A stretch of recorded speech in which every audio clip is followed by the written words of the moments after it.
Keke, first of all, congratulations! Today is the day. We are celebrating backstage here at the Apollo Theater. How are you doing? How are you feeling? I'm so happy, elated, excited at the people that came out, but also my team, the people that helped me put this together. Like, you can't do any of it alone. So this is a really great day for us to celebrate and just, get the word out there. Why now for Master of Me? Why was this the perfect time?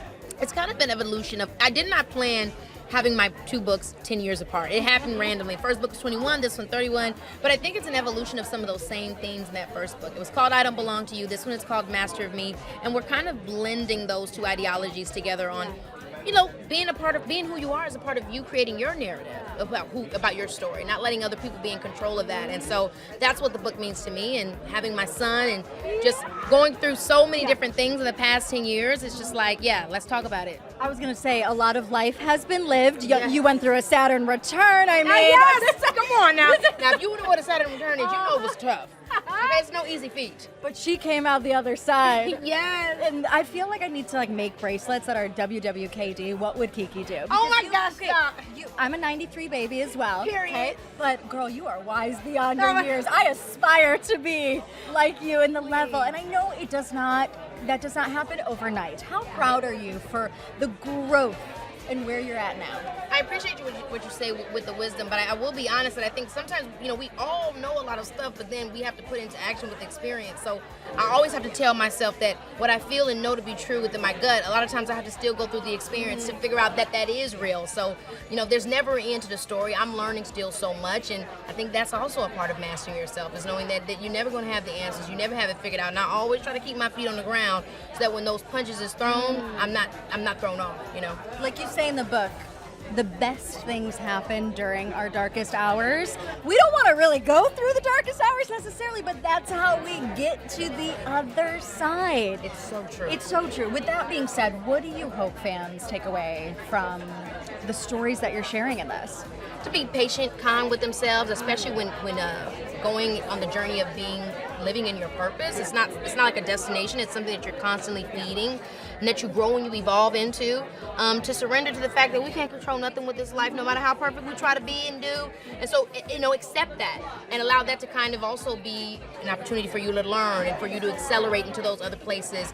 And most importantly, diversify. You don't have to be one thing. It's not necessary. You don't have to prove nothing in one field. Just do everything you put your hands into, because that also is a sense of empowerment, right? It makes you feel good to be able to say no to something.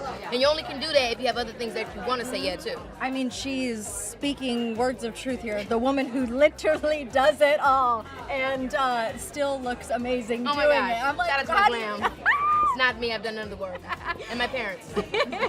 When you were putting this book together, what was one topic that you knew you had to include, but it was hard for you to get down on paper?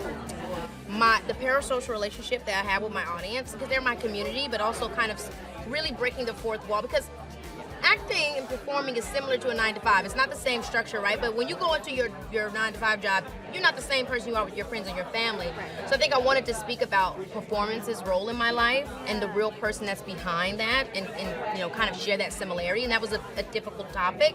But then I think also having a child, co-parenting, what that looks like for me. Not challenging to talk about it, but to say, hey, for those that are maybe going through that same thing, this is how you can, we can get through. It's a continued learning and growing thing. And I think just overall, trying to put into words how I created my own personal blueprint. Not tell people to do what I did, but to hopefully give them the tools to be able to have an easier way to process their own. Can I just say, the way that you handled describing the journey with your ex is so graceful in this book. And I know that's not the easiest thing in the world to put it literally on paper here for people to read. But to be able to get to a place where you literally spell out, I am not angry at him anymore. Girl, I know that's not easy to get there. What work went into that? surrender. I surrender to the reality of things, and also a lot of personal accountability, you know, because I think we things go wrong and it's just like, oh my gosh, and then you say, well, wait a minute, what did I do? So I had to look at a lot of things that I learned from the situation that would not, you know, or at least could help support me to not get into a situation like that again. I think that was the main thing, surrendering to the realities, accepting them as they were, being accountable for the things I could be accountable for, and moving forward with boundaries. You know, I talk a lot about boundaries in the book. I think having boundaries with people that you care about, that you love, that you want a positive relationship with, it's difficult. But when you do it, honestly, you then get the respect you're looking for. You know what I'm saying? Or you might not. But even still, they know not to mess around with you. You know. I also think too, when you describe the journey with your ex, I feel like it's a lot of the mama bear coming out too, where you know that years down the road, Leo is going to see things, and you come from a place of protection. Am I right?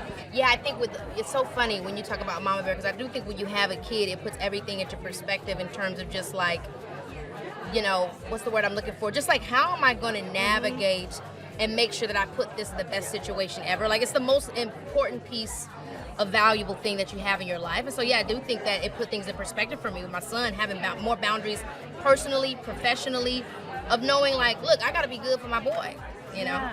How is he doing? Almost 2. You know what? Can I just say, the second I just brought him up, you just lit up. Girl, I mean, it's so hard to put it into words and describe it. He is the most important thing in my life. He really is. And I don't know, like I tell you, he makes everything so much easier to do, because I don't know, he puts things in perspective. It's so hard to describe, but the love that you have for your kids and the power that it gives you to be a parent, I mean, it's taken me light years more ahead. I feel like he's the one that holds the strings over you. Now you figured out the real secret. He is the puppet master, and I am his puppet. You know, in this book, you talk about the effect that being a child star had on your family.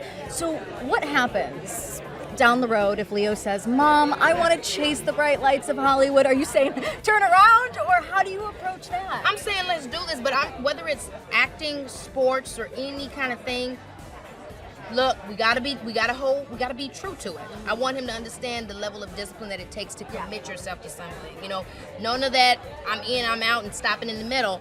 You got to finish it. Now, at the end of it, when you finish it and you get through the difficult part, if you still don't want to do it, okay, then we don't want to do it.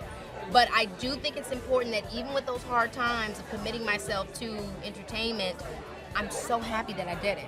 You know what I mean? And so I want to be able to have that balance, whatever it is what my son wants to do, to support him, to respect what he does and doesn't want to do, but also to say, now look, we got to do something. I feel like you are going to be the best, whether it be a soccer mom on the sidelines or the best momager. Because let somebody hurt my son on that field. Don't play. The refs are going to be like, ma'am, and I'm going to be out there. I can tell y'all right now. I love it. What has the reaction been like for you to see with fans reaching out to you about this book? Because as much as it's helped heal you by putting this out, it's helping heal other people too. I can only hope that it could be of service. You know, like I talk about this in the book with my professional life, what I put into my art, what I put into my work, and then, you know, how for me, I don't want to just ask you to look at something or be involved in something that isn't going to service you in some way. You know what I mean? Like, to me, that's what art is, whether it's a movie, a TV show, or a book. It should be something that you can take something from. And so when I see them reading it, or, you know, it's very early, you know, it just came out, but just the fact that they're engaging with it, it really means a lot, because that's what I put it there for, you know? Yeah. And, you know, I mentioned that word healing, and you talked recently about your journey with child-on-child molestation when you were younger, and you said that you really realized what happened by reading a book. So knowing now that when people read your story and unfortunately can relate to certain aspects, having the platform that you do, I know you don't take that for granted. No. How proud are you to hold that and be a beacon of light for others and a source of healing and inspiration?